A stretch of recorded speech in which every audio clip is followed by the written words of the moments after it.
ये कहानी शुरू होती है एडलहार्ट एस्टेट में, जहां हमारी प्रोटैगनिस्ट इज़ाबेला बारनाइन की एक छोटी सी मीटिंग चल रही है ड्यूक कैसियन एडलहार्ट के साथ। वो उसकी कोल्ड, जजमेंटल नज़रों को महसूस करती है, जैसे वो उसकी सबसे बड़ी दुश्मन हो। और सबसे बुरी बात यह है कि वो जानती है एक तरह से वो पूरी तरह गलत भी नहीं है। जैसे ही वो चाय की एक सिप लेती है जो उसके लिए परोसी गई थी, ड्यूक सीधे मुद्दे पर आ जाता है और पूछता है कि उसके आने का रीजन क्या है। जरूर कुछ इम्पोर्टेंट बात होगी, क्योंकि उसने पहले से उसे विजिट के बारे में वार्न नहीं किया था। इज़ाबेला गहरी सांस लेती है और कहती है कि वो उनकी एंगेजमेंट खत्म करना चाहती है। ड्यूक ये सुनकर हैरान हो जाता है, लेकिन वो कहती है कि वो जानती है कि ना उसे और ना ड्यूक को ये एंगेजमेंट चाहिए और दोनों के लिए यही बेटर रहेगा। असल में हमारी प्रोटैगनिस्ट एक नॉवेल में ट्रांसमाइग्रेट हो गई है,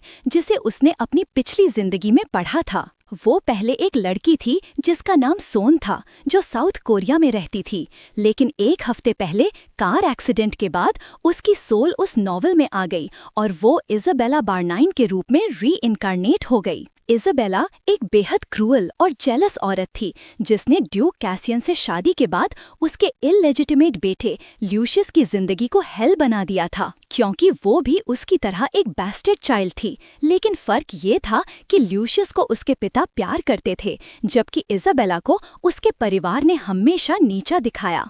वो ल्यूशियस को शारीरिक और मानसिक दोनों रूप से हर्ट करती थी, सोचती थी कि उसे भी वही दर्द झेलना चाहिए जो उसने सहा। और जब उसके सारे बुरे काम सबके सामने आ गए, उसे एडलहार्ट परिवार से निकाल दिया गया और वो सड़कों पर भटकती रही जब तक कि बीमार होकर एक मॉनेस्ट्री में मर नहीं गई। लेकिन अब हमारी प्रोटैगनिस्ट सरवाइव करने के लिए डिटर्मिन्ड है। जैसे ही उसे एहसास हुआ कि वो किसमें री-इनकार्नेट हुई है, उसने खुद को बचाने की प्लान बनाना शुरू किया। वो ल्यूशियस की अच्छी माँ बनने की कोशिश कर सकती थी, लेकिन ये मुश्किल था, क्योंकि ड्यूक उससे नफरत करता है और वो किसी ऐसे आदमी से शादी नहीं करना चाहती जो उससे हेट करता हो। इसलिए उसने डिसाइड किया कि सबसे अच्छा तरीका है एंगेजमेंट कैंसिल करना, और इसी प्लान को एग्जीक्यूट करने के लिए वो एडलहार्ट एस्टेट पहुंची। अब वापस उसी सीन पर आते हैं, उसकी ड्यूक कैसियन से मीटिंग। जैसे ही बेला उसे बताती है कि वो एंगेजमेंट खत्म करना चाहती है, ड्यूक थोड़ा कंफ्यूज हो जाता है और पूछता है कि ये उसका फैसला है या काउंट बॉन्ड का आदेश। बेला कहती है कि ये उसका अपना डिसीजन है और उसके पिता को इसके बारे में कुछ नहीं पता। ये सुनकर ड्यूक खड़ा हो जाता है और कहता है कि इस केस में बातचीत यहीं खत्म होती है। लेकिन बेला हार मानने को तैयार नहीं। वो भी खड़ी होती है और ड्यूक का हाथ पकड़कर उसे रोकने की कोशिश करती है। गुस्से में वो अपना हाथ झटक देता है ताकि वो उसे टच ना करे। फिर बेला बताती है कि उसे पता है कि ड्यूक ने उससे शादी करने के लिए हाँ क्यों की थी। उसके पिता काउंट बारनाइन ड्यूक का एक सीक्रेट जानते हैं और उनकी चुप्पी के बदले उन्होंने कैसियन को शादी करने के लिए मजबूर किया। ये सुनकर कैसियन फ्यूरियस हो जाता है, तो तुम्हें सब पता है और फिर भी तुम एंगेजमेंट खत्म करना चाहती हो। बेला कामली कहती है कि उसके पास वो इन्फॉर्मेशन है जो ड्यूक चाहता है, और अगर वो एंगेजमेंट तोड़ दे तो वो उसके पिता को चुप रखेगी। कैसियन सस्पिशियस होकर पूछता है कि उसे इतना सब कैसे पता। बेला साफ तौर पर नहीं बता सकती कि उसने नॉवेल पढ़ी थी, तो वो बस कहती है कि वो ये नहीं बता सकती, लेकिन उसे यकीन दिलाती है कि ये सीक्रेट सिर्फ उसे और काउंट को पता है। ड्यूक कुछ देर सोचने के बाद कहता है कि वो इस पर विचार करेगा और बाद में जवाब देगा। फिलहाल उसे जाने को कहता है। जब बेला अपने कैरेज की तरफ जा रही होती है, उसकी मुलाकात ल्यूशियस से होती है, ड्यूक कैसियन के बेटे से। थोड़ा शाय होकर ल्यूशियस उसे आफ्टरनून टी के लिए इनवाइट करता है। उसकी मेड याद दिलाती है कि उसे पहले अपना परिचय देना चाहिए, लेकिन इससे पहले बेला प्यारी मुस्कान के साथ उसे यंग मास्टर एडलहार्ट कहकर ग्रीट करती है। ल्यूशियस खुश होकर मुस्कुराता है कि उसे पता है वो कौन है। बेला खुद को फॉर्मली इंट्रोड्यूस करती है और सोचती है कि अगर सब कुछ प्लान के हिसाब से हुआ तो जल्द ही एंगेजमेंट खत्म हो जाएगी। और अगर वो उसका इनवाइट स्वीकार कर लेती है तो ल्यूशियस को उम्मीद हो सकती है कि वो उसकी फ्यूचर स्टेप मदर बनेगी। वो पोलाइटली मना कर देती है और कहती है कि उसे पहले से एक एंगेजमेंट है, इसलिए वो नहीं आ सकती। ल्यूशियस थोड़ा शर्मिंदा होकर माफी मांगता है। बेला कहती है उसे माफी मांगने की जरूरत नहीं और गुड बाय कहकर चली जाती है। रास्ते में उसे ल्यूशियस याद आता है। वो जानती है कि नॉवेल में बड़ा होकर वो अपने पिता की तरह ठंडा और चालाक आदमी बन जाता है जो अपने दुश्मनों को बख्शता नहीं। लेकिन आज जो ल्यूशियस उसने देखा वो तो एक प्यारा और मासूम बच्चा था। वो जानती है कि नॉवेल में उसके बचपन में वो अकेला था, ग्रीड और पावर की लड़ाई के बीच फंसा हुआ। जब ड्यूक ने उसे हेir घोषित किया, बहुत लोग उसके खिलाफ थे। कहते थे कि ड्यूक को एक लेजिटिमेट बेटा होने तक इंतजार करना चाहिए। ड्यूक ने हमेशा ल्यूशियस का साथ दिया और सबको दिखाया कि ये उसका फैसला है। जिसने भी विरोध किया उसे दंड मिला, लेकिन इसने ल्यूशियस पर और ज्यादा प्रेशर डाल दिया। राज्य की युवतियां उसके बारे में गॉसिप करती और उसकी माँ के बारे में अनुमान लगाती। कोई कहता उसकी माँ कोई गरीब औरत है जो स्लम में रहती थी। वो सब हंसती और सोचती कि अगर वो ड्यूक से शादी करती तो उस बच्चे को कैसे दूर भेज देती। बेचारा ल्यूशियस उन सब बातों के बीच बस एक ही चीज चाहता था, एक माँ। बेला काउंट बार्न के एस्टेट लौटती है। अब भी सोच रही होती है कि कहीं ल्यूशियस अपसेट या रो तो नहीं रहा क्योंकि उसने उसका इनविटेशन मना कर दिया। वो खुद को डांटती है कि उसे भावुक नहीं होना चाहिए और अपने गोल पर फोकस करना चाहिए, एंगेजमेंट खत्म करना, ताकि वो एक बेहतर जिंदगी जी सके। जैसे ही वो मैंशन में प्रवेश करता है, एक सुनहरे बालों वाला आदमी पूछता है कि वो कहाँ थी। बेला इरिटेट हो जाती है। उसका छोटा भाई डेरेक बार्न घर पर है। डेरेक फिर पूछता है कि वो कहाँ थी, लेकिन बेला उसे इग्नोर करती है। वो सोचती है कि इज़ाबेला असल में नॉवेल में विलन थी, लेकिन वास्तव में वो भी एक विक्टिम थी। उसकी माँ एक मेड थी जो अपनी खूबसूरती की वजह से काउंट की नजरों में आ गई थी। कुछ समय बाद इज़ाबेला पैदा हुई। डर के कारण उसकी माँ भाग गई, लेकिन बीमार पड़ने के बाद काउंट से मदद मांगी। काउंट को जब पता चला कि उसकी मेड ने बेटी को जन्म दिया है, उसने मदद की जगह उन्हें मरवाने का आदेश दिया। लेकिन जब उसने इज़ाबेला को देखा तो उसने तय किया कि वो उसकी सुंदरता से फायदा उठा सकता है। उसने उसे झूठ बोला कि अगर वो साथ चलेगी तो वो उसकी माँ को डॉक्टर के पास भेज देगा। बेचारी इज़ाबेला अपनी माँ को बचाने की उम्मीद में काउंट के साथ चली गई और वहाँ एक कैदी की तरह रही। डेरेक काउंट पर गुस्सा था और अपनी नाराजगी इज़ाबेला पर निकालता था। बेला तभी सोच से बाहर आती है जब डेरेक उसका हाथ पकड़ लेता है। वो छुड़ाने की कोशिश करती है और कहती है कि वो थकी हुई है और उससे बात नहीं करना चाहती। डेरेक गुस्से में उसका हाथ और कसकर पकड़ लेता है। सोचता है कि वो अब ड्यूक की मंगेतर बनकर उसे चुनौती दे रही है। वो कहता है कि कुछ नहीं बदला है। बेला उसे चुनौती देती है कि चीजें बदली हैं।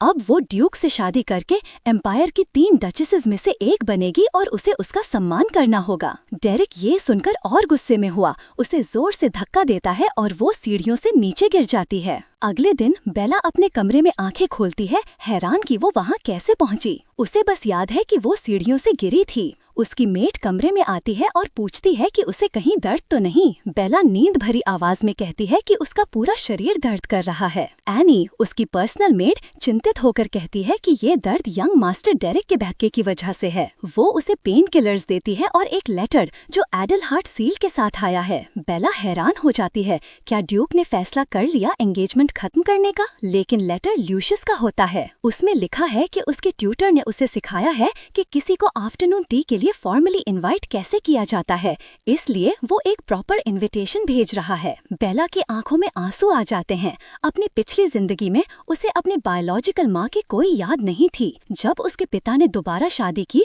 उसे लगा था अब उसे माँ मिल गई। लेकिन एक दिन उसने अपने माता पिता को बात करते सुना। उसकी स्टेप मदर प्रेग्नेंट थी और चाहती थी कि बेला को बोर्डिंग स्कूल भेज दिया जाए क्योंकि 2 बच्चों की देखभाल करना मुश्किल होगा। इसीलिए बेला रो पड़ी क्योंकि वो रिजेक्शन के दर्द को बहुत अच्छे से जानती थी। वो ल्यूशियस को जवाब लिखती है और अपनी मेट से कहती है कि इसे तुरंत पहुंचाया जाए। थकी हुई वो कुर्सी पर टिकती है और सोचती है कि डेरेक से कैसे निपटा जाए। शायद उसे एंगेजमेंट कैंसिल करने से पहले उससे बदला लेना चाहिए। उसे एहसास होता है कि एंगेजमेंट खत्म होने के बाद भी उसे अपने परिवार से बचने का तरीका ढूंढना होगा क्योंकि काउंट जरूर उसके लिए कोई और शादी तय कर देगा। वो सोचती है उसे पैसे और जानकारी की जरूरत है अगर उसे सरवाइव करना है। वो एक साधारण क्लोक पहनकर इंफॉर्मेशन गिल्ड की तरफ निकलती है। उधर ड्यूक के एस्टेट में लूशियस एक्साइटेड होकर लेडी बारनाइन का जवाब खोलता है। वो पढ़ता है, लेडी बारनाइन लिखती हैं कि वो उसके इनवाइट की प्रशंसा करती हैं, लेकिन पहले से कुछ कमिटमेंट्स होने के कारण नहीं आ सकती। लूशियस उदास हो जाता है और अपनी मेट से पूछता है क्या लेडी बारनाइन उसे पसंद नहीं करती क्योंकि वो बेस्टर्ड है। वो डरता है कि यही वजह है कि वो एंगेजमेंट तोड़ना चाहती है, फिर भी उम्मीद से कहता है कि वो लेडी बारनाइन का दिल बदल सकता है। मेट प्यार से कहती है कि वो बहुत प्यारा बच्चा है और शायद लेडी बारनाइन बस व्यस्त हों। लूशियस फिर तय करता है कि उसके लिए एक गिफ्ट खरीदेगा। सबको गिफ्ट पसंद आता है, शायद इससे वो खुश हो जाए। दोनों शहर की ओर निकलते हैं। शहर के बीचों बीच बेला भी गिल्ड का रास्ता खोज रही होती है, तभी उसे एक जानी पहचानी आवाज सुनाई देती है। वो देखती है लूशियस दौड़ता हुआ अपनी मेट की तरफ पीछे मुड़कर देख रहा है और तभी एक पत्थर से ठोकर गिर जाता है। बेला जानती है कि उसे उससे ज्यादा इन्वॉल्व नहीं होना चाहिए, लेकिन वो उसे इग्नोर नहीं कर सकती। आखिरकार वो नॉवेल की फैन रह चुकी है और जानती है कि लूशियस कितना अडोरेबल है। वो उसके पास जाती है और पूछती है कि वो ठीक है या नहीं। लूशियस उसे देखकर हैरान रह जाता है। वो कहती है कि उसे वापस एडलहार्ट एस्टेट जाकर अपने घुटनों के घावों की देखभाल करनी चाहिए, लेकिन वो मना कर देता है। कहता है कि वो सिटी में उसके लिए गिफ्ट खरीदने आया है। बेला उसके जेस्चर से खुश होती है, लेकिन उसे याद दिलाती है कि हेल्थ सबसे जरूरी है। लूशियस मौके का फायदा उठाते हुए आज ही उसे टी पर चलने का इनवाइट देता है। लूशियस की जिद देखकर बेला आखिरकार मान जाती है। वो दोनों स्वीट्स और कुकीज से भरी टेबल के सामने बैठे हैं। बेला पूछती है कि वो उससे टी पीने पर इतना जोर क्यों दे रहा था। शर्माते हुए लूशियस कहता है कि वो ऑफिशियली उसे अपनी स्टेप मदर बनने के लिए पूछना चाहता था। बेला चिंता भरे एक्सप्रेशन के साथ कहती है कि वो शायद उसकी स्टेप मदर नहीं बन सकती। लूशियस सीधा पूछता है, क्या ये इसलिए है क्योंकि वो एक बैस्टर्ड है? उसने गार्डन में औरतों को उसके बारे में गॉसिप करते सुना था। बेला कहना शुरू करती है कि ऐसा बिल्कुल नहीं है। तभी डोर खुलता है और ड्यूक कैसियन अंदर आता है। वो इज़ाबेला को देखकर हैरान होता है और पूछता है कि वो लूशियस के साथ अकेली क्यों है। इज़ाबेला ड्यूक की रिएक्शन समझ जाती है। आखिरकार एक इललेजिटिमेट बेटी होकर भी इतनी ऊंची शादी कैसे तय हुई और उसके पिता काउंट ड्यूक को कैसे ब्लैकमेल कर पाए, ये सब इसलिए था क्योंकि लूशियस असल में कैसियन का बेटा नहीं था। जूलिया एडलहार्ट, जिसका नाम अब उस एस्टेट में लेना मना था, असल में पूर्व ड्यूक की बेटी और कैसियन की बड़ी बहन थी। वो बचपन में कैसियन के लिए एकमात्र दयालु और समझदार इंसान थी। जैसे जैसे दोनों बड़े हुए, हालातों ने उन्हें अलग कर दिया, लेकिन कैसियन को राहत थी कि उसकी बहन अब उनके पिता के जुल्म से दूर है। दुर्भाग्य से पुराने ड्यूक को पता चला कि जूलिया प्रेग्नेंट है और उसने उसे बेरहमी से सजा दी।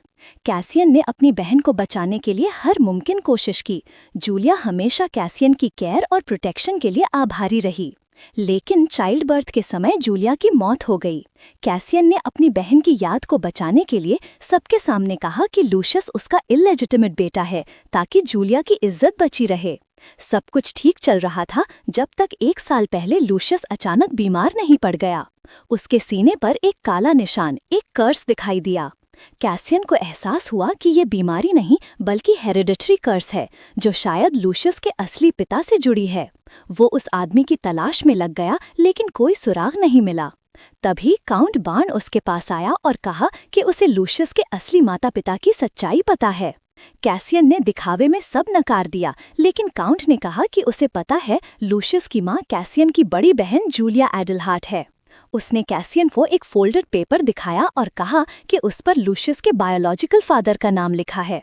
अगर ड्यूक उसकी बेटी इज़ाबेला से शादी कर ले तो वो ये राज हमेशा के लिए अपने साथ दफना देगा। अपने ख्यालों से बाहर निकलते हुए इज़ाबेला को समझ आता है कि कैसियन की नाराजगी जायज़ है, क्योंकि उसने भी अपने पिता की तरह उस राज का इस्तेमाल किया था। लूशियस अपने पिता के सख्त लहजे को महसूस करता है और कहता है कि इज़ाबेला ने कुछ गलत नहीं किया, के लिए तो उसने ही बुलाया था। कैसियन उसके शब्दों को अनसुना कर देता है और उसे कमरे में जाने का आदेश देता है।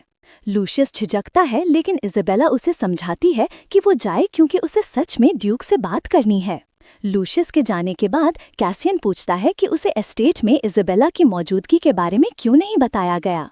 वो बताती है कि वो सिटी में लूशियस से टकरा गई थी और उसका इनविटेशन स्वीकार कर लिया। वो उठकर माफी मांगती है अगर उसके आने से ड्यूक को बुरा लगा हो। जब वो खड़ी होती है, कैसियन उसकी कलाई पर नीले निशान देखता है। वो उसका हाथ पकड़कर पूछता है कि क्या हुआ और क्या ये काउंट बार्न का काम है। शर्मिंदा होकर इज़ाबेला कहती है कि वैसा कुछ नहीं है और वैसे भी उनका एंगेजमेंट खत्म होने वाला है, तो कैसियन को उसकी चिंता नहीं करनी चाहिए। कैसियन कहता है कि उसने अभी एंगेजमेंट खत्म करने की बात स्वीकार नहीं की है और जब तक वो उसकी फियांसे है, उसे हक है जानने का कि उसके साथ क्या हुआ।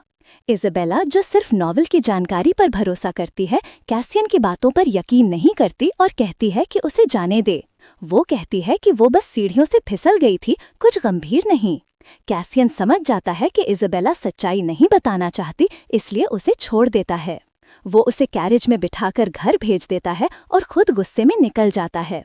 वो अपने असिस्टेंट लोगन को आदेश देता है कि वो पता लगाए इज़ाबेला के परिवार में उसके साथ कैसा बर्ताव होता है। कैसियन को शक है कि उसकी कलाई के निशान किसी अब्यूज का सबूत हैं। दृश्य बदलता है। कैरेज में बैठी इज़ाबेला कोचमैन से कहती है कि उसे सिटी की कोर्टनी स्ट्रीट पर छोड़ दे, लेकिन वो कहता है कि उसे ड्यूक के आदेश मिले हैं कि वो उसे सीधे बार्न मैंशन ले जाए। बेला विनती भरे स्वर में कहती है कि उसे सिटी में कुछ जरूरी काम निपटाने हैं और वादा करती है कि वो किसी को नहीं बताएगी। कोचमैन को मना लेने के बाद बेला एक छोटे पब पहुंचती है, इन्फॉर्मेशन गिल्ड का गुप्त ठिकाना। वो काउंटर के पास जाकर 2 बार टेबल पर नॉक करती है। Knock knock, I'd like a glass of ascent with lemon and ice, वो कहती है। ये ड्रिंक असल में एक सीक्रेट कोड था सियरा गिल्ड से ऑडियंस मांगने का।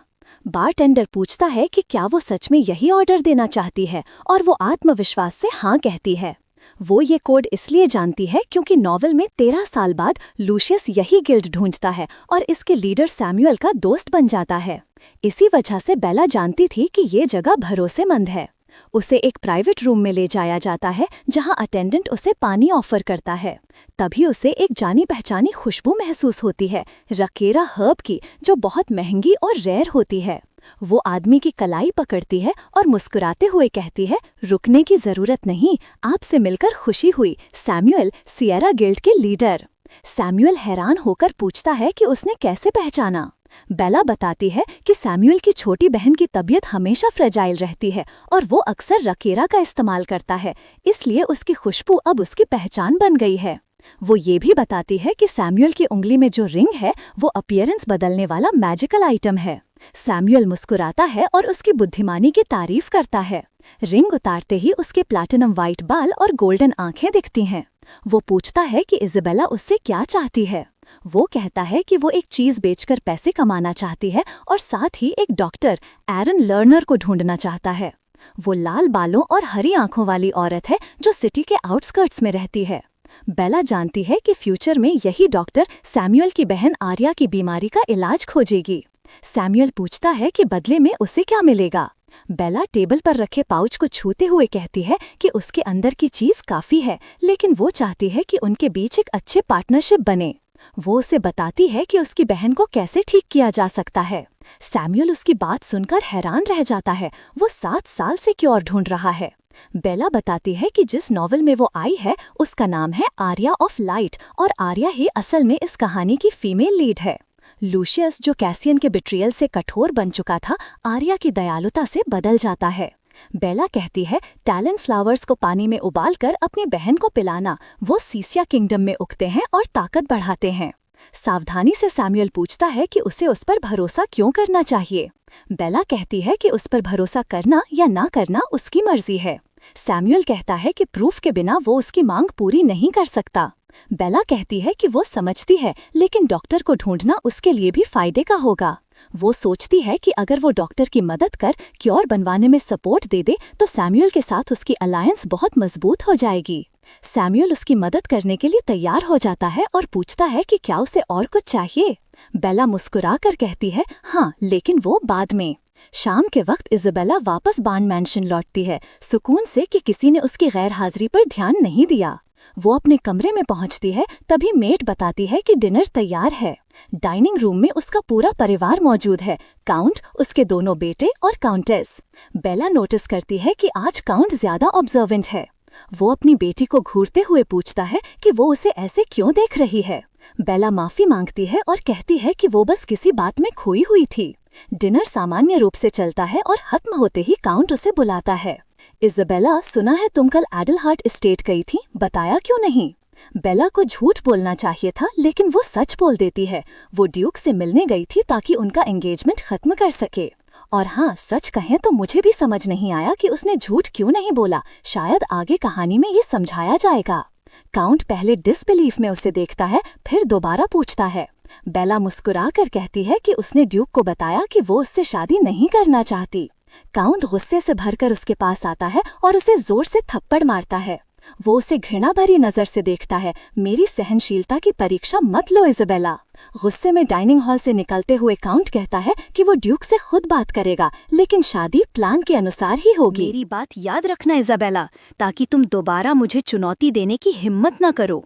जैसे ही काउंट निकलता है, डेरिक मौके का फायदा उठाकर अपनी बहन का मजाक उड़ाने लगता है। कहता है कि उसने शायद अपना दिमाग खो दिया है।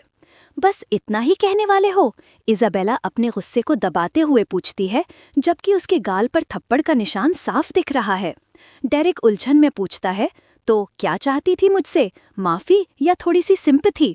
इज़ाबेला जवाब देती है, आखिरकार तुमने मुझे पिछली रात सीढ़ियों से धक्का दिया था। डेरिक ताना मारते हुए हंसता है और कहता है, तुम हाल में बहुत अजीब बर्ताव कर रही हो। चुप रहो और वैसे ही गायब हो जाओ जैसे पहले रहती थी। इज़ाबेला उसके ताने को इग्नोर करती है और पूछती है, तुम्हें जरा भी गिल्ट नहीं है जो तुमने किया उसके लिए? डेरिक झल्लाते हुए कहता है, मर भी जाऊं तो तुमसे माफी नहीं मांगूंगा। बेला चुपके से चमकता हुआ लिक्विड गिरा देती है। वो जानबूझकर उससे टकराती है ताकि वो लिक्विड डेरिक के पैर पर गिर जाए बिना उसे पता चले। अब सीन फ्लैशबैक में चला जाता है, उस बातचीत में जो बेला ने सैम्यूल से की थी। उसने सैम्यूल से एक एक्स्ट्रा फेवर मांगा था, कुछ ऐसा जिससे कोई सीढ़ियों से गिर जाए पर उसे सीरियस चोट ना लगे। सैम्यूल को ये रिक्वेस्ट अजीब लगी और थोड़ी हल्की भी, लेकिन बेला लोगों को तकलीफ देने में कंफर्टेबल नहीं थी। फिर भी डेरिक को सजा तो मिलनी ही चाहिए थी। मुस्कुराते हुए सैम्यूल ने उसे एक छोटी सी वायल दी जिसमें नीला चमकता लिक्विड था। अब हम फिर प्रेजेंट में लौटते हैं। बेला अपने कमरे की ओर जाती हुई सोचती है कि जितनी जल्दी वो इस घर से निकल जाए उतना बेहतर होगा। अगले दिन एडलहार्ट मैंशन में कैसियन अपने ऑफिस में होता है जब उसका असिस्टेंट रिपोर्ट देने आता है। असिस्टेंट बताता है कि बाहर से देखने पर काउंट बार्न अपनी बेटी की बहुत परवाह करता लगता है, लेकिन असल में इज़ाबेला को फैमिली निग्लेक्ट करती है। यहाँ तक कि काउंटेस भी उसे परेशान करने के बहाने बनाती है। कभी उसे कमरे में बंद कर देती है तो कभी कई दिनों तक खाना नहीं देती। कैसियन पूछता है कि क्या कभी किसी ने इज़ाबेला को मारा है? असिस्टेंट कहता है नहीं। कैसियन को यकीन नहीं होता। अगर परिवार उसे नहीं मारता तो उसके कलाई पर जो निशान है वो कैसे आए? वो खुद जाकर सच्चाई देखने का फैसला करता है। रास्ते में कैसियन सोचता रहता है कि अगर इज़ाबेला सच में बार्न मैंशन में सफरिंग कर रही है तो उसे क्या करना चाहिए। अपने ही इन डिसीजन पर वो खुद हैरान है, जो उसके लिए बहुत अनयूजुअल है, लेकिन फिर भी वो काउंट के घर की ओर बढ़ता है। जरा इंतजार कीजिए योर ग्रेस, बार्न मैंशन का एक नौकर कहता है। लेडी बार्नाइन आज तबीयत ठीक नहीं है, शायद आपको किसी और दिन आना चाहिए। कैसियन को ये बात हजम नहीं होती। उसने इज़ाबेला को बस कल ही देखा था, वो इतनी जल्दी बीमार कैसे हो सकती है? वो जिद करता है कि वो बिना मिले वापस नहीं जाएगा। उधर इज़ाबेला अपने कमरे में आईने में अपने गाल की सूजन देखती है और फिर भी उसके चेहरे पर संतोष की झलक है। थोड़ी देर पहले एक मेड ने बताया था कि यंग मास्टर डेरिक सीढ़ियों से गिर गया। बेला मन ही मन खुश होती है कि अब कुछ दिन उसे डेरिक को नहीं देखना पड़ेगा। वो सोचती है कि शायद इस ब्रूज का बहाना बनाकर थोड़ा रेस्ट ले ले, लेकिन तभी कोई उसके दरवाजे पर जोर से नॉक करता है। परेशान होकर वो कहती है, आ जाओ। उसकी मेड घबराई हुई अंदर आती है और बताती है कि कोई गेस्ट आया है। बेला हैरान होती है, आज तो किसी से मिलने का कोई प्लान नहीं था। मेड बताती है कि गेस्ट हैं ड्यूक एडलहार्ट। बेला शॉक हो जाती है, क्या वो एंगेजमेंट तोड़ने आया है? वो अपने गाल को छूती है और सोचती है कि वो इस हालत में उससे नहीं मिल सकती। वो मेड से कहती है कि ड्यूक से माफ़ी मांग ले और बता दे कि वो ठीक महसूस नहीं कर रही। लेकिन कुछ देर बाद मेड लौटती है और बताती है कि ड्यूक किसी भी हालत में मिलने की जिद कर रहे हैं। बेला समझ जाती है कि अब उसे तैयार होना ही पड़ेगा। वो एनी से कहती है कि जल्दी से उसे तैयार करे। एनी पूरी कोशिश करती है पर ब्रूज अभी भी साफ दिखता है। एनी घबराने लगती है, अगर ड्यूक ने ब्रूज देख लिया तो गुस्सा आ जाएगा। बेला को एक आइडिया आता है। वो एनी से कहती है कि एक वाइड ब्रिम हैट ले आओ। हैट को वो इस तरह पहनती है कि ब्रूज वाला हिस्सा ढक जाए। वो वेटिंग रूम की तरफ जाती है। बटलर उसे रोकने की कोशिश करता है कि काउंटेस पहले से ड्यूक से बात कर रही है। बेला हैरान होती है, काउंटेस अब वो क्या प्लान कर रही है? मुस्कुराते हुए बेला सोचती है कि अब तो उसे अंदर जाना ही होगा। कमरे में घुसते ही काउंटेस उसे देखकर घबरा जाती है। वो ड्यूक से माफी मांग रही थी और कह रही थी कि इजाबेला की तबीयत खराब है। कैसियन इजाबेला को देखकर कहता है, इतनी देर क्यों लगा दी? बेला जवाब देती है कि वो तैयार नहीं थी क्योंकि ड्यूक ने पहले से आने की सूचना नहीं दी थी। कैसियन उसकी हैट को गौर से देखता है। बेला उसकी नजरों को समझकर ब्रिम और नीचे खींचती है, लेकिन कैसियन जानता है कि उसे क्या देखना है। वो आगे बढ़कर उसकी हैट उतार देता है और ब्रूज साफ दिखने लगता है। वो गुस्से में पूछता है, क्या अब भी कहोगी कि ये तुमने खुद किया? काउंटेस बीच में बोलती है, वो बहुत क्लमजी है, अक्सर गिर जाती है। कैसियन ठंडे स्वर में कहता है, मैं ये बात इजाबेला के मुंह से सुनना चाहता हूँ। किसी ने तुम्हें मारा है? बेला समझ नहीं पाती कि वो इतना फ्यूरियस क्यों है, उसे क्यों फर्क पड़ रहा है। कैसियन ब्रूज को देखता है और समझ जाता है कि ये किसी के स्लैप या पंच से हुआ है। वो कहता है, कौन था जिसने मेरी फियांसे पर हाथ उठाने की हिम्मत की? काउंटेस डर जाती है और कहती है कि उसने कुछ नहीं किया। बेला फिर से छिपाने की कोशिश करती है, लेकिन कैसियन अब तय कर चुका है, आज से इजाबेला मेरे साथ एडलहार्ट एस्टेट में रहेगी। बेला हैरान हो जाती है, लेकिन कुछ कहने से पहले ही ड्यूक उसका हाथ पकड़कर मैंशन से बाहर ले जाता है। कैरेज में बेला पूछती है, आप करना क्या चाह रहे हैं योर ग्रेस? कैसियन पलट कर कहता है, मुझे ये पूछना चाहिए कि तुम क्या कर रही हो लेडी बारनाइन? अपनी फैमिली की इतनी क्रुएल्टी सह रही हो और फिर भी एंगेजमेंट तोड़ना चाहती हो, मदद मांगने के बजाय। बेला कहती है, जैसा मैंने कहा, मेरी फैमिली के मामले आपके कंसर्न नहीं हैं। कैसियन इरिटेट होकर पूछता है, क्या तुम ये सब इसलिए कर रही हो क्योंकि तुम मुझसे शादी नहीं करना चाहती? बेला कहती है, कुछ हद तक हाँ। कैसियन गंभीर चेहरे से कहता है, तो सुन लो मेरा जवाब। जब हमने एंगेजमेंट की थी तुम मेरी फियांसे बनी थी और अब तुम हमेशा मेरी फियांसे रहोगी। मैं एंगेजमेंट तोड़ने का कोई इरादा नहीं रखता। वो जोड़ता है, एक फियांसे के नाते मेरा हक और फर्ज दोनों है कि मैं तुम्हारी सुरक्षा करूं। बेला परेशान होकर पूछती है, आप चीजों को इतना कॉम्प्लिकेटेड क्यों बना रहे हैं? ऐसा क्यों कर रहे हैं? कैसियन शांत स्वर में कहता है, क्योंकि अब तुम मेरी जिम्मेदारी हो। कैसियन जानता है कि इजाबेला की सफरिंग उसे उसकी अपनी बहन की याद दिलाती है, जिसे वो अपने पिता से नहीं बचा पाया था। बेला ये सब जानती है, उसने नॉवेल पढ़ी है, फिर भी वो समझ नहीं पा रही कि कैसियन ऐसा क्यों कर रहा है। कैसियन कहता है, मैं तुम्हें शादी के लिए फोर्स नहीं करूंगा, लेकिन अभी के लिए तुम मेरे एस्टेट में रहोगी। कोई भी जो तुम्हारे साथ ये होते देखेगा वही करेगा जो मैं कर रहा हूँ, तुम्हें प्रोटेक्ट करने की कोशिश। बेला चुपचाप उसकी बात सुनती है। उसे पता है कि वो सही कह रहा है और सोसाइटी में उसकी फियांसे होने के नाते उसके पास और कोई जगह नहीं जहां वो जा सके।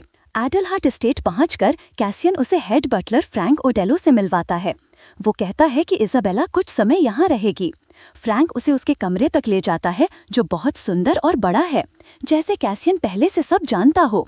वो उसे फैमिली डॉक्टर से भी मिलवाता है, जो उसके घावों का इलाज करने आया है। बेला पहले मना करती है, लेकिन डॉक्टर बताता है कि ये ड्यूक का डायरेक्ट ऑर्डर है। बेला सोचती है कि अगर उसने मना किया तो कैसियन नाराज होगा, इसलिए वो ट्रीटमेंट ले लेती है। डॉक्टर उसके जख्म देखता है और पूछता है कि क्या और कहीं चोट है। बेला मुस्कुराकर कहती है कि वो ठीक है। डॉक्टर चला जाता है। अब बेला अकेली रह जाती है। सोचती है कि अब उसे अपनी प्लान्स फिर से एडजस्ट करनी होंगी।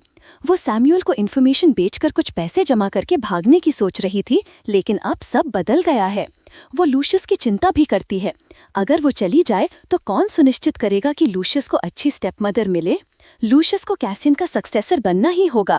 जब इजाबेला ने कैसियन को बताया था कि लूशियस उसका बायोलॉजिकल बेटा है, तब से उसने ये जिम्मेदारी अपने ऊपर ले ली थी। सोचते सोचते दरवाजे पर नॉक होता है। लूशियस अंदर आता है। इजाबेला को देखकर उसके चेहरे पर चिंता साफ दिखती है। वो पूछता है कि उसके चेहरे पर बैंडेज क्यों है। बेला हंसकर कहती है, कुछ नहीं, बस हल्की सी चोट है। लूशियस थोड़ी देर झिझकता है, फिर हिम्मत करके इजाबेला को गार्डन वॉक के लिए इनवाइट करता है। बेला मुस्कुराकर उसका इनविटेशन स्वीकार करती है। दोनों एडलहार्ट एस्टेट के सुंदर बाग में साथ चलते हैं। बेला देखती है कि वहाँ कुछ क्लोवर्स उग रहे हैं और लूशियस से उनके बारे में बात करती है। लूशियस को नहीं पता क्लोवर्स क्या होते हैं। इजाबेला बताती है कि क्लोवर्स एक तरह की हर्ब होती हैं और आमतौर पर उनमें 3 पत्तियां होती हैं, लेकिन कभी-कभी अगर किस्मत अच्छी हो तो 4 पत्तियों वाला क्लोवर भी मिल जाता है। कहा जाता है कि 4 लीफ क्लोवर्स विशेस को सच कर देते हैं। लूसियस ये सुनकर इम्प्रेस हो जाता है और बेला से पूछता है कि क्या उसने कभी 4 लीफ क्लोवर पाया है। बेला कहती है कि उसने एक बार ढूंढने की कोशिश की थी, लेकिन किस्मत ने साथ नहीं दिया। लूसियस फिर पूछता है कि अगर उसे मिल जाता तो वो क्या विश करती। इजाबेला थोड़ी देर सोचती है, लेकिन जवाब देने से पहले एक मेड आकर बताती है कि डिनर का टाइम हो गया है। बेला लूसियस से कहती है कि उसे उनके साथ वॉक बहुत पसंद आई, उसे पता ही नहीं चला टाइम कैसे निकल गया। वो लूसियस को अंदर आने को कहती है, लेकिन लूसियस थोड़ी देर तक रिएक्ट नहीं करता क्योंकि वो क्लोवर्स को ऑब्जर्व कर रहा होता है। डाइनिंग रूम में एटमॉस्फेयर इतना टेंस होता है कि बेला को लगता है जैसे हवा को भी काटा जा सकता है। कैसियन बेला की बेचैनी नोटिस करता है और पूछता है कि क्या उसे खाना पसंद नहीं आया।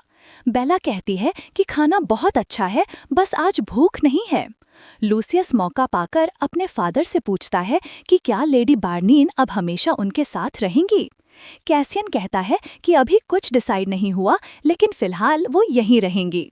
कैसियन का जवाब सुनकर लूसियस इजाबेला की तरफ मुड़कर पूछता है कि क्या सच में 4 लीफ क्लोवर्स विशेस पूरी करते हैं। इजाबेला को अफसोस होता है कि उसने लूसियस को क्लोवर के बारे में बताया ही क्यों। वो उसे बताती है कि 4 लीफ क्लोवर की स्टोरी बस एक मिथ है, कोई प्रूफ नहीं कि वो सच में काम करता है।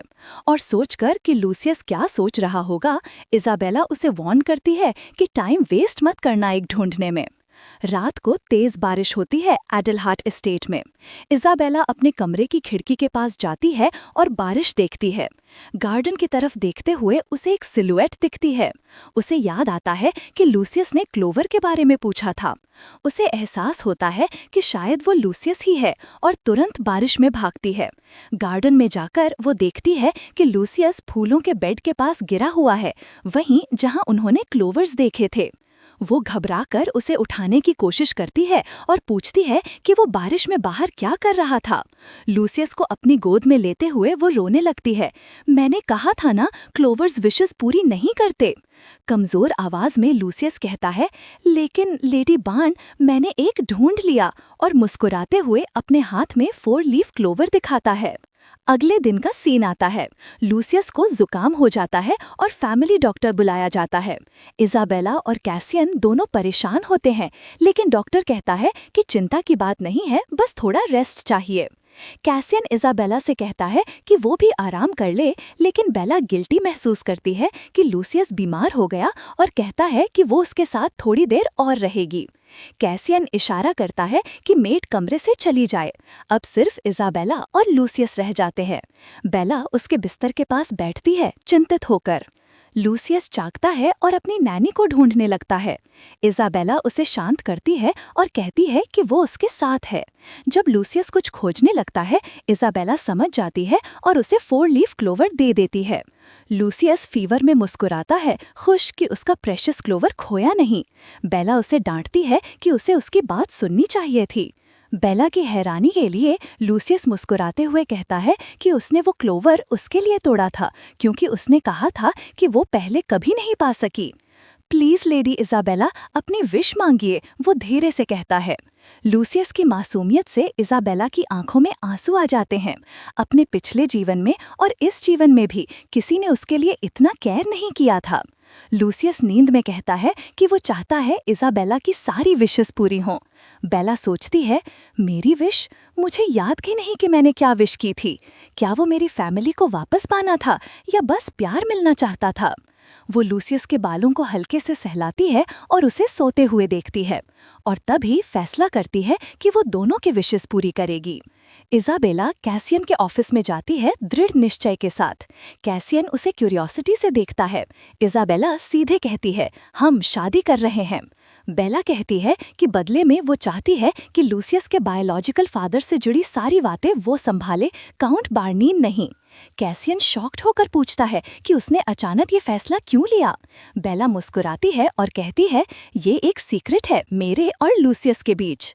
फिर वह कहती है कि जब सब कुछ खत्म हो जाएगा तो वो डाइवोर्स मांगेगी। वो ये सब सिर्फ लूसियस के लिए कर रही है। कैसियन पूछता है कि वो डाइवोर्स के बाद कहाँ जाएगी और बेला जवाब देती है कि वो तब देखेगी। कैसियन बस इतना कहता है कि वो डाइवोर्स के बारे में सोच लेगा, लेकिन डील की बात मान लेता है। बेला चाहती है कि सब कुछ कॉन्ट्रैक्ट में लिखा जाए और दोनों साइन करें। कैसियन मान जाता है। बेला एक और बात जोड़ती है। शादी के दौरान वो चाहती है कि कैसियन अपने बेटे लूसियस पर थोड़ा ज्यादा ध्यान दे। कैसियन थोड़ा नाराज होता है, लेकिन बेला समझाती है कि लूसियस शायद कैसियन के प्यार को नहीं समझ पाता। वो बताती है कि कैसियन की कोशिशें लूसियस के नजरिए से अलग दिखती हैं, जैसे अभी लूसियस बीमार है और कैसियन ऑफिस में काम कर रहा है। कैसियन कहता है कि डॉक्टर ने कहा है वो ठीक है, इसलिए वो निश्चिंत था। बेला कहती है कि लूसियस को लगता होगा उसके पिता को फर्क नहीं पड़ता, जबकि सच्चाई उलट है। वो बस कहती है, एक सलाह दूं, अभी काम छोड़िए और अपने बेटे के पास जाइए। कैसियन सोच में पड़ जाता है और फिर इजाबेला की बात मानकर लूसियस के कमरे में जाता है। लूसियस खुश होकर पूछता है कि क्या वो उसे देखने आए हैं। कैसियन हाँ में सिर हिलाता है। लूसियस मुस्कुराने लगता है और कहता है, मैं बस इसलिए खुश हूँ क्योंकि आप यहाँ हैं। कैसियन पहले समझ नहीं पाता, लेकिन उसके दिल में एक गर्माहट महसूस होती है। वो कहता है, अब सो जाओ, रात बहुत हो गई। अगले दिन इज़ातिमा मैरिज कॉन्ट्रैक्ट चेक करती है और नोटिस करती है कि डाइवोर्स वाला क्लॉज नहीं डाला गया। वो इंसिस्ट करती है कि उसे जोड़ो। कैसियन थोड़ा हिचकिचाता है, लेकिन आखिर में मान जाता है। बेला अपनी मेड एनी को भी एडलहार्ट एस्टेट बुलाने का रिक्वेस्ट करती है। वेडिंग की तैयारी में 3 महीने का समय तय होता है। बेला चाहती है कि शादी सिंपल और डिस्क्रीट हो, लेकिन असिस्टेंट कहता है कि एडलहार्ट परिवार की स्टेटस के कारण ऐसा नहीं हो सकता। प्रेपरेशन के बाद दोनों अकेले रह जाते हैं। इज़ाबेला एक मैजिकल बैरियर लगा देती है और बताती है कि लूसियस का बायोलॉजिकल फादर लायनल सिजिया है, सिजिया किंगडम का प्रिंस। कैसियन शॉक में पड़ जाता है और पूछता है कि क्या वो पक्की है। इज़ाबेला बताती है कि लायनल की बैड रेपुटेशन है। वो किंग का इलेजिटिमेट बेटा है और ट्रबल मेकर था, जब तक कि वो जूलिया एडलहार्ट से नहीं मिला। जूलिया के साथ रिलेशनशिप सीक्रेट रखा गया, सिर्फ काउंट बार्नीन को पता था। लेकिन लायनल की फैमिली पर एक कर्स था जो अब लूसियस में भी है। लायनल जूलिया से शादी करने की कोशिश की थी, लेकिन वो कभी लौट नहीं। बेला कहती है कि उसे आगे की कहानी नहीं पता क्योंकि उसने नॉवल पूरी नहीं पढ़ी थी। कैसियन अब फैसला करता है कि वो लायनल के बारे में और जानकारी जुटाएगा। इज़ाबेला को लगता है कि चीजें अब सही दिशा में जा रही हैं। वो लूसियस से मिलने जाती है और रास्ते में एक मेड को उसके लिए खाना ले जाते हुए देखती है। बेला कहती है कि वो खुद ले जाएगी। लूसियस उसे देखकर खुश हो जाता है। बेला कहती है कि उसे सारा खाना खत्म करना होगा क्योंकि शेफ ने स्पेशली उसके लिए बनाया है। लूसियस पूछता है कि क्या वो सब खाकर अपने पिता जितना लंबा हो जाएगा। बेला मुस्कुराती है, सोचती है कि वो कैसियन से कितना प्यार करता है। खाना खत्म करने के बाद लूसियस कहता है कि उसके पास इज़ाबेला को देने के लिए कुछ है। वो एक किताब उठाता है और उसके पन्ने पलटता है जब तक कि उसे वो 4 लीफ क्लोवर नहीं मिल जाता जो उसने अंदर रखा था। वो इज़ाबेला को वो क्लोवर दिखाता है और कहता है कि वो चाहता है कि ये वो रखे। इज़ाबेला मना कर देती है, कहती है कि अब उसे उस क्लोवर की ज़रूरत नहीं क्योंकि उसका विश पहले ही पूरा हो चुका है। इसके बजाय लूसियस को खुद वो क्लोवर रखना चाहिए और खुद एक विश करनी चाहिए। लूसियस हल्के से अपने हाथों को दबाते हुए सोचता है कि वो क्या विश करेगा। मेरी विश है कि आप मेरी स्टेप मदर बने लेडी बार्न, लेकिन अगर आप नहीं चाहती तो मैं समझ जाऊंगा। लूसियस अपनी बात पूरी भी नहीं कर पाता कि इज़ाबेला बीच में ही जवाब देती है, of course I would love to be your step mother. Isabella के जवाब से लूसियस इतना खुश और इमोशनल हो जाता है कि उसकी आंखों में खुशी के आंसू आ जाते हैं। आंसू रोकने की कोशिश करते हुए वो वादा करता है कि वो एक अच्छा लड़का बनेगा और हमेशा बिहेव करेगा। इज़ाबेला अपने हाथ बढ़ाती है, लूशियस की तरफ झुकती है और उसे हग करती है। तुम्हें अच्छा लड़का बनने की जरूरत नहीं है, बस खुद बने रहो क्योंकि तुम डिजर्व करते हो प्यार पाने के लिए। मैं चाहती हूँ कि तुम खुश रहो। अब भी डिसबिलीफ में और ओवरवेल्म्ड होकर लूशियस पूछता है कि क्या वो सच में उसकी स्टेप मदर बनकर खुश रहेगी। एक खूबसूरत मुस्कान के साथ इज़ाबेला कहती है, ऑफ कोर्स, तुम्हारे साथ रहना ही मुझे खुशी देता है। इसी बीच कैसियन अपने ऑफिस में बैठा जूलिया के बारे में मिली जानकारी को समझने की कोशिश कर रहा होता है कि लूशियस का बायोलॉजिकल फादर लायोनॉल है। उसे याद आता है कि पहले उसने जूलिया से पूछा था कि वो कौन था जिसने उसे प्रेग्नेंट किया और जो कभी मिलने नहीं आया। जूलिया ने जवाब दिया था कि शायद वो अपने परिवार को शादी के लिए मनाने में बिजी है। उस वक्त कैसियन को लगा कि जूलिया शर्म के कारण झूठ बोल रही है। आखिर वो एडलहार्ट थी। कौन सा परिवार अपने बेटे को ड्यूक एडलहार्ट की बेटी से शादी करने से रोकेगा? क्या उस आदमी को पता भी था कि वो प्रेग्नेंट है? लेकिन जूलिया हमेशा उस पर विश्वास करती थी और कहती थी कि हाँ, उसे पता है और इसलिए वो अपने परिवार की इजाज़त लेने गया है। वो ये भी कहती थी कि उसने बच्चे का नाम भी सोच लिया है। अगर लड़की हुई तो लूसिया और अगर लड़का हुआ तो लूशियस। हर बार जब वो अपने बिलोवेड के बारे में बात करती, उसके चेहरे पर एक नर्म मुस्कान होती, जैसे उसे पूरा भरोसा था कि वो उसे कभी नहीं छोड़ेगा। उसने कैसियन से कहा था कि जब तक उसका बिलोवेड लौटे वो उसका ख्याल रखे। ये बात कैसियन को इरिटेट कर गई थी। आखिर उसकी बहन किसी ऐसे आदमी पर इतना भरोसा क्यों कर रही थी जिसने उसे छोड़ दिया था? उसे क्या पता था कि जूलिया का बिलोवेड सीजिया की रॉयल फैमिली का एक ट्रबल्ड प्रिंस था। लेकिन फिर भी उसने जूलिया के साथ ऐसा कैसे कर दिया? कैसियन अपने ख्यालों से बाहर निकलता है और अपने असिस्टेंट को आदेश देता है कि लायोनॉल सीजिया, रॉयल फैमिली और काउंट बांड और रॉयल फैमिली के बीच के कनेक्शन की पूरी जांच करे। असिस्टेंट झुककर आदेश मानता है और बताता है कि उसने काउंट बार्नाइन के लिए एक लेटर भी तैयार कर लिया है, मैरिज और लेडी बर्नाइन की रिक्वेस्ट के बारे में। इसके बाद कैसियन एक दूसरे कमरे में जाता है। वो एक लाल रिबन खींचता है जो एक किताब में छिपी होती है और उससे बुकशेल्फ हिलती है और एक सीक्रेट हिस्सा खुल जाता है।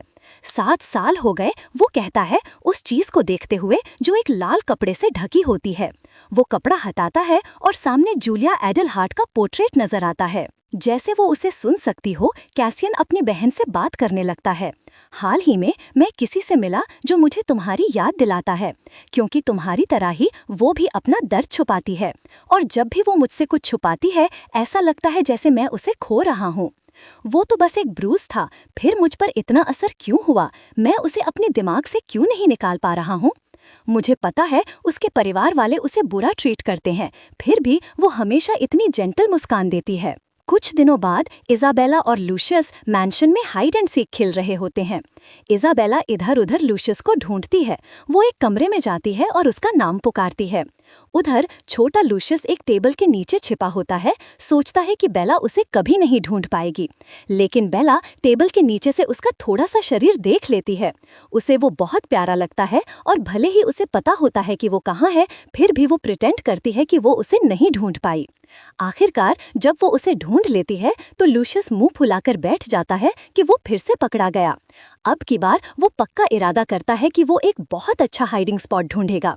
वो मैंशन में इधर उधर घूमता है और एक ऐसा कमरा देखता है जहां वो पहले कभी नहीं गया था। अंदर जाने पर उसे एक लंबा लाल रिबन दिखाई देता है जो किताबों में से बाहर झांक रहा होता है। वो रिबन खींचता है और बुकशेल्फ हिल जाती है। एक सीक्रेट रूम सामने आता है। वो अंदर जाता है और देखता है कि ईजल पर कुछ रखा है जो लाल कपड़े से ढका है। क्यूरियस होकर वो कपड़ा हटाता है और जूलिया का पोर्ट्रेट देखता है। वो शर्मा जाता है। इतनी खूबसूरत और एंजल जैसी औरत देखकर वो सोचता है कि ये सुंदर एंजल कौन हो सकती है। सीन बदलता है। अब वो डाइनिंग हॉल में है जहां इज़ाबेला और लूशियस लंच कर रहे हैं। इज़ाबेला उसे कहती है कि खाना खत्म होने के बाद वो दोनों गार्डन में वॉक करने चलें, लेकिन लूशियस कहता है कि आज वो किसी और जगह जाना चाहता है जहां एक एंजल की पेंटिंग है। एंजल? इज़ाबेला पूछती है। हाँ, एक ब्यूटीफुल एंजल जिसके गोल्डन बाल हैं। मैं आपको वो पेंटिंग दिखाना चाहता हूँ। लंच के बाद लूशियस इजाबेला को उस सीक्रेट रूम में ले जाता है जहाँ पेंटिंग थी। वो लाल कपड़ा हटाता है और बड़े गर्व से पेंटिंग दिखाता है। इजाबेला हैरान रह जाती है जब उसे पता चलता है कि वो एंजल दरअसल जूलिया एडलहार्ट है। उसे लगता है उन्हें वहाँ से तुरंत निकल जाना चाहिए, इससे पहले कि कैसियन आ जाए। लेकिन उससे पहले ही लूशियस पूछता है कि क्या उसे लगता है कि उसकी माँ उस एंजल जितनी ही खूबसूरत थी। बेला हैरानी से पूछती है कि क्या वो अपनी माँ को याद करता है। तभी कैसियन कमरे में प्रवेश करता है और गुस्से से पूछता है कि वो दोनों वहाँ क्या कर रहे हैं। कैसियन के गुस्से को महसूस करते हुए लूशियस आगे बढ़ता है और कहता है कि उसने ही लेडी इजाबेला को यहाँ लाया। कैसियन पूछता है, तो तुमने ये कमरा ढूंढा? लूशियस सिर झुकाकर कहता है, हाँ, मैं खेलते हुए यहाँ आया था और मैंने लेडी बारनाइन को यहाँ बुलाया। प्लीज उनसे नाराज मत होइए पिता। कैसियन सख्त आवाज में कहता है कि उसे फिर कभी इस कमरे में नहीं आना चाहिए। लूशियस उदास होकर हाँ पिता कहता है। उसी दिन रात में लूशियस और इजाबेला बिस्तर पर लेटे होते हैं। लूशियस परेशान और चिंतित लगता है। इजाबेला उसे नोटिस करती है और पूछती है कि क्या वो बेड टाइम स्टोरी सुनना चाहेगा। जवाब देने के बजाय लूशियस पूछता है कि क्या उसके पिता अब भी उस पर गुस्सा है। इजाबेला उसे समझाने की कोशिश करती है कि कैसियन उस पर नाराज नहीं है। लूशियस ब्लैंकेट से अपना चेहरा थोड़ा ढक लेता है और कहता है कि उसके पिता की आवाज बहुत डरावनी लग रही थी, जैसे वो बहुत गुस्से में थे। बेला जानती है कि कैसियन सच में इरिटेटेड था। उसकी आवाज वाकई डरावनी थी, लेकिन वो निश्चित है कि कैसियन खुद से नाराज था, लूशियस से नहीं। शायद अपनी बहन को बचाना पाने का गिल्ट ही उसे लूशियस के सामने सख्त बना देता है। लूशियस को हल्के से सहलाते हुए बेला कहती है कि शायद ड्यूक बस बहुत थके हुए थे। लूशियस उसकी बात मान लेता है। फिर इजाबेला उसे एक कहानी सुनाने का सुझाव देती है, एक नोबल और ब्रेव नाइट की कहानी। लूशियस फिर से एक्साइटेड हो जाता है। मेरी नानी कहती थी मेरे पिता इतने स्ट्रांग हैं कि वो ड्रैगन से लड़ सकते हैं। ऑफ कोर्स वो कर सकते हैं। क्या तुम बड़े होकर अपने पिता जैसा बनना चाहोगे? इजाबेला पूछती है। लूशियस उत्साह से जवाब देता है, हाँ। वो हंसकर पूछती है, तो क्या तुम बड़े होकर ड्रैगन से लड़ोगे? याद रखना, ड्रैगन्स बहुत स्कैरी होते हैं। लूशियस सोच में पड़ता है और फिर कहता है, अगर मैं नाइट बन गया तो मैं आपको प्रोटेक्ट करूंगा लेडी बार्ड। लूशियस की ये बात सुनकर इजाबेला फिर से इमोशनल हो जाती है। वो कहता है कि वो ठीक से खाएगा ताकि वो बड़ा और स्ट्रांग बने, अपने पिता जैसा, इतना स्ट्रांग कि अगर जरूरत पड़े तो इजाबेला की रक्षा कर सके। लूशियस की ये केयरिंग बातें सुनकर इजाबेला की आंखों से आंसू बहने लगते हैं।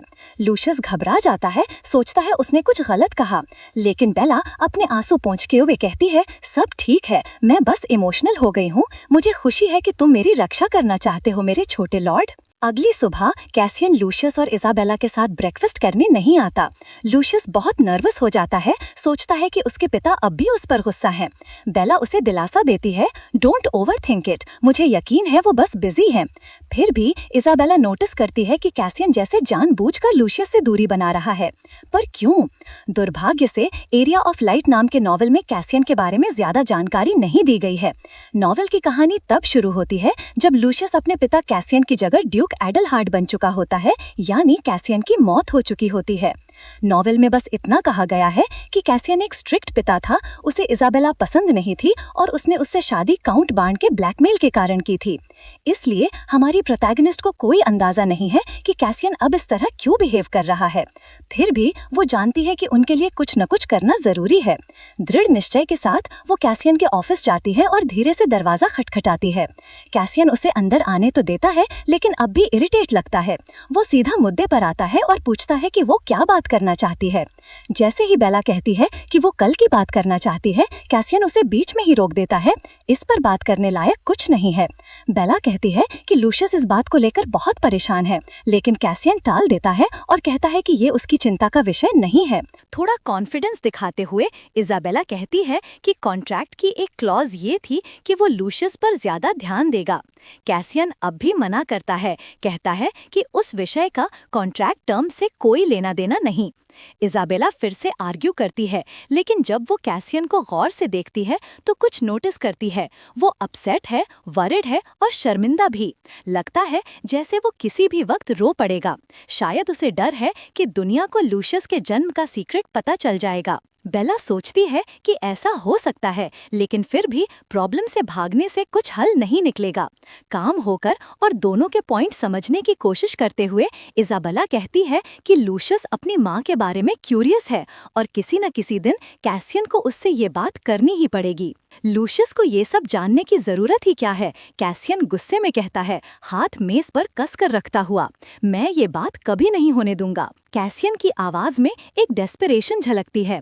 इजाबेला कहती है, आप हमेशा ये सीक्रेट नहीं छुपा सकते। मन ही मन चाहती हुई कि उसकी बात सच ना हो। उसे याद है कि नॉवेल में लूशियस को अपने जन्म की सच्चाई कैसियन की डेथ के बाद पता चलती है। वो सोचती है कि लूशियस को कैसा लगा होगा जब उसे ये पता चला कि उसका पिता उसका बायोलॉजिकल फादर नहीं था, और उससे भी बुरा जब उसे ये समझ आया कि कैसियन ने उससे सच्चाई छुपाई थी, तो उसने खुद से सवाल किया था कि क्या कैसियन ने कभी उसे सच में बेटे की तरह प्यार किया था। और तब कैसियन उसे बताने के लिए नहीं था कि ये सब गलतफहमी है, कि उसने हमेशा लूशियस से सच्चा प्यार किया था। ये सब याद करके इजाबेला कहती है कि कैसियन को खुद लूशियस को सच्चाई बतानी चाहिए, इससे पहले कि वो किसी और से सुने। ये सुनते ही कैसियन अचानक उसकी ओर झपटता है और उसके हाथ पकड़ लेता है। मुझे फर्क नहीं पड़ता लोग क्या कहते हैं, लूशियस मेरा बेटा है।